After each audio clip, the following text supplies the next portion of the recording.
Good morning, everyone. Happy Friday. Lee Henson here, and it's time for today's episode of the Daily Stand-Up. So without any further ado, let's get started.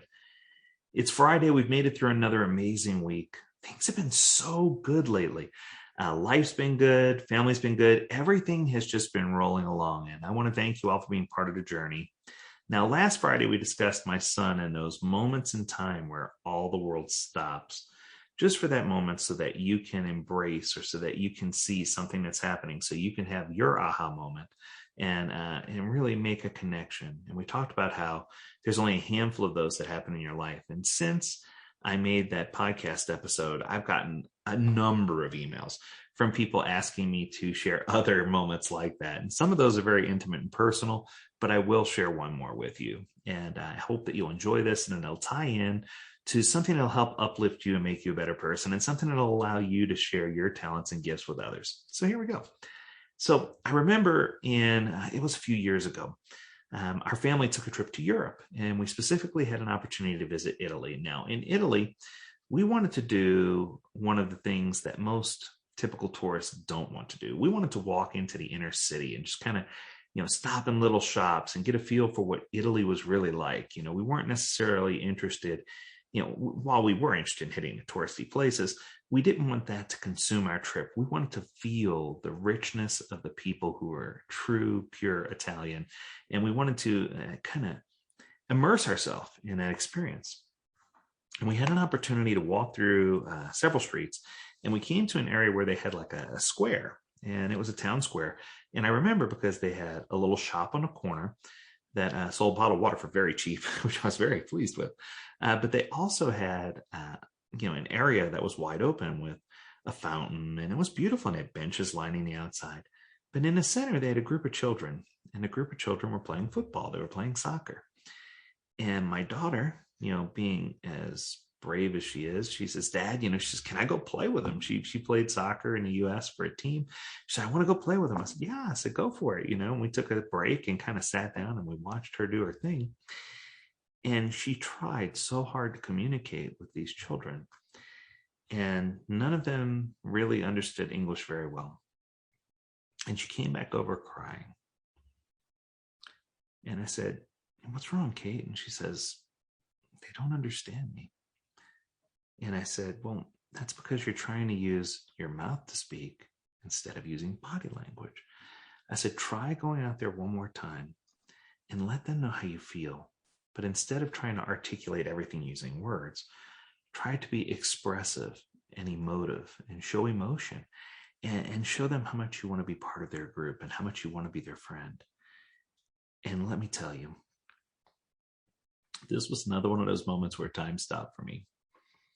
When I got to see my daughter get out there so excited, and the other kids start to involve her and realize that she was different, and they took her in, and they made her key part of the team, and they were playing so nice together. And as soon as that game ended, they went on to play in the fountain and splash each other with water. It was a hot day.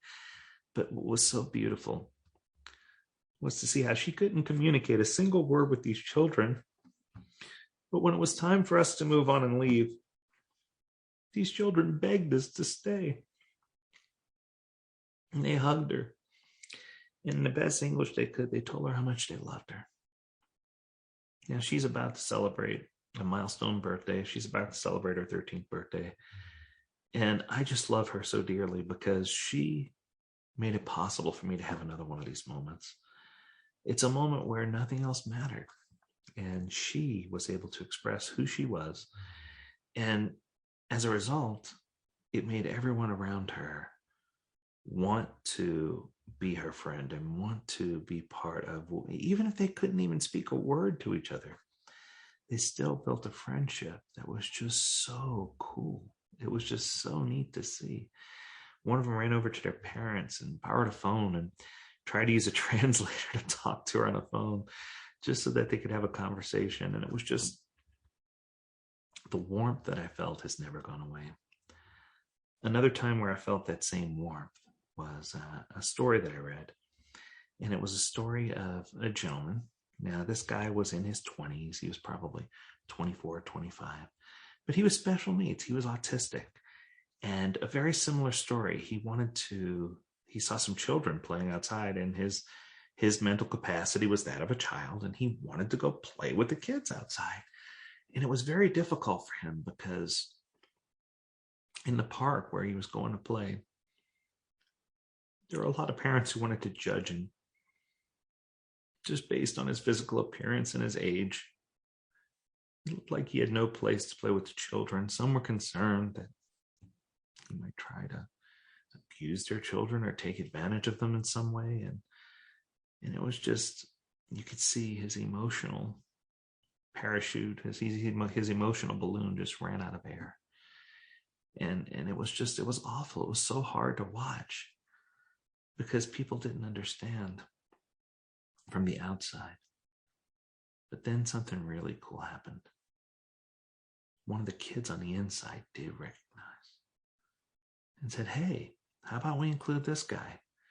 And they got him involved, and they got him playing with the group. And then quickly parents started to realize that this gentleman was high functioning autistic, and that there was absolutely nothing wrong. It was pure innocence and love and joy that they had an opportunity to share with him. And I think sometimes we don't look at the world as a place of joy, love, and innocence anymore because we've been taken advantage of, or we've been trampled on, or our liberties and our freedoms may have been attacked, or we feel like they are, at least. And it's one of these things where if we could be as a child and we could see the world through a set of lenses that haven't been corrupted or tainted, it's going to help us to be a better person and to uplift others. And that's what Fridays are all about here on the podcast. It's about trying to find ways to see the world through the lens of that child, to see the world through the lens of that special needs gentleman who was having the time of his life playing with these kids. And the kids were having a time of their life also. And it got to the point where they wanted to invite him to come back to the park a different day to play again. And it was just so awesome to see how they didn't judge him based on his age or based on his special need or based on anything. They just wanted him to be part of their group. And it was just so cool to see how they could include someone, even someone who wasn't exactly like them. And I think that with all the things that are happening in the world today, if I could share a message of hope, that message would be that I hope each of you can embrace others and love them based on their talents and gifts and their spiritual empathy and their strength and their light and their energy and their love. And I hope that you can see the goodness in people and that you can draw on that goodness and that you can fill your account so then you can go about sharing that love with others. I promise to keep it short and sweet today. So as always, we encourage you to stay tuned for more breathtaking episodes. We've got the Agile Expert series. Again, this Monday, we've got another Agile expert coming your way that's going to share their talents and their wisdom so that they can help you grow. But for now, I hope you have an amazing weekend. Hold on to those you love. And as always, stay well, stay healthy, and stay agile, my friends. Until next time, do take care.